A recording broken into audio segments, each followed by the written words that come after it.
I'm going to talk about this great little game called Hanabi. It's put out by R&R Games Incorporated. It's one of my favorite games over the last couple of years. And the great thing about this is it's a great, just a family or party game. But it's also great for those hardcore gamers that take a lot of time and do a lot of thinking about their turn before they take it. It appeals to both sets of players. And that's really nice. It's a cooperative game, which means everybody works together. It's not competitive. It's everybody wins or everybody loses. Everybody ends up with the same score at the end. Okay, here's what comes in the game. Here's the box. You got a rule sheet. You've got 8 clocks and you've got 4 fuse tokens. And then you've got numbers 1 through 5 in 5 colors.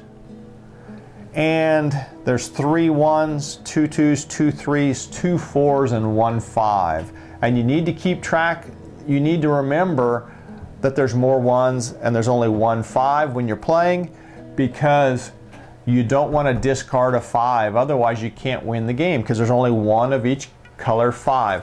Now the way you play this game is you want to build up in suit from 1 to 5 of each color on the table.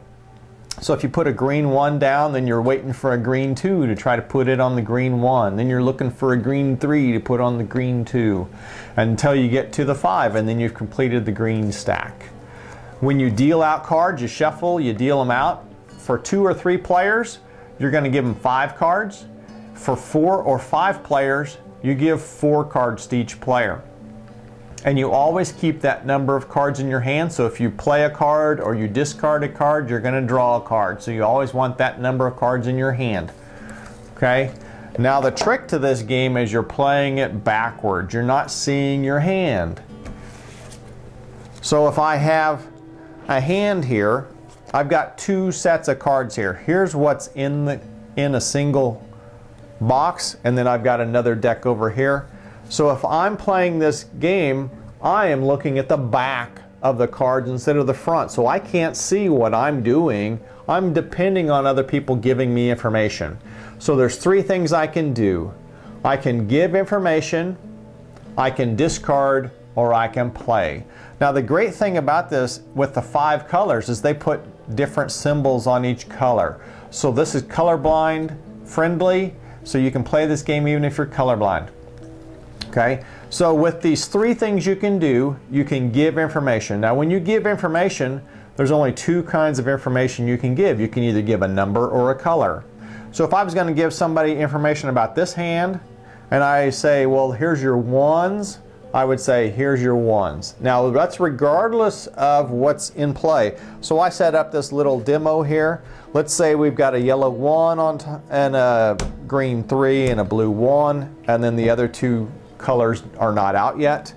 If I tell somebody, well, I want them to play another 1 down, obviously, because there's 2 colors that are not out yet, I can tell them about these 2 1s.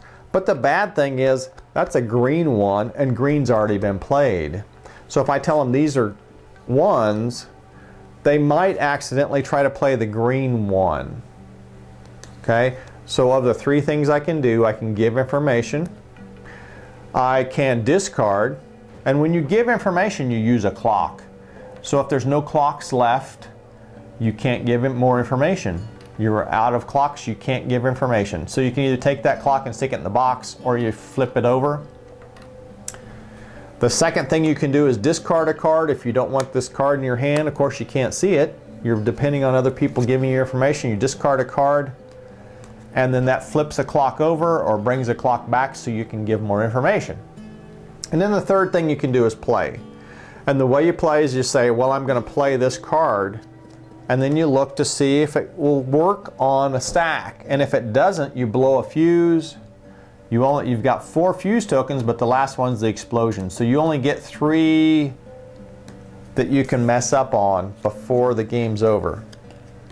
So if I would have tried to play a white 2, that doesn't go anywhere, so that would have burned a fuse token. But if I tried playing this one, I'm going to play this one. It's a red 1, so I would just start me a new stack. And One thing you need to, a subtle rule is if you get the 5, if you play a 5 down, is you get a clock back also.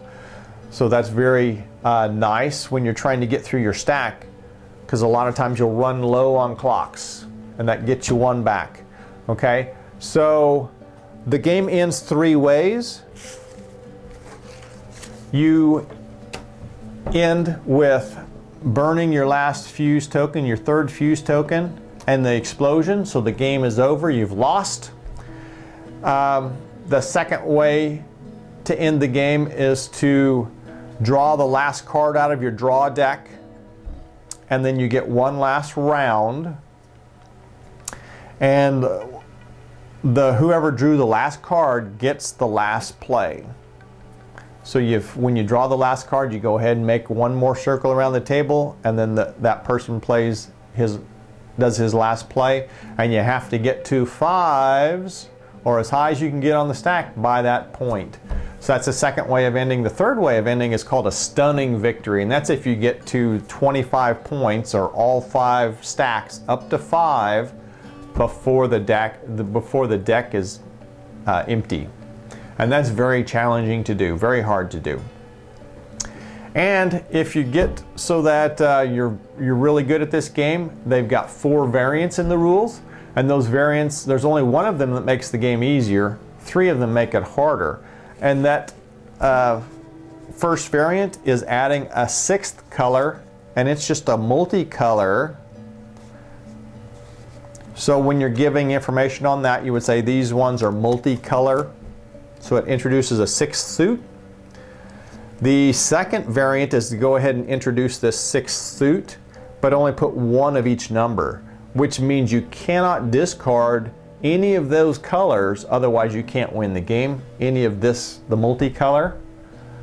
The third variant is to go ahead and put the 6th suit in, and it still has its own stack, so it's a 6th color, but when you're giving information, it counts as every color. So if this was what I had in my hand, and somebody told me these are yellow, they would say all 4 of your cards are yellow, even though these 2 are multicolor.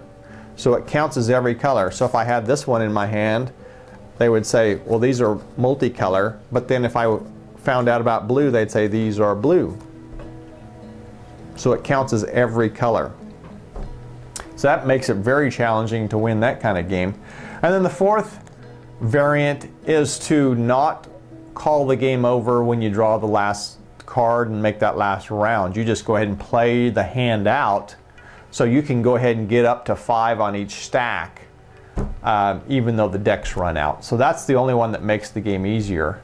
And once again, this is a very nice, easy, and very inexpensive game for hardcore gamers as well as just casual gaming groups.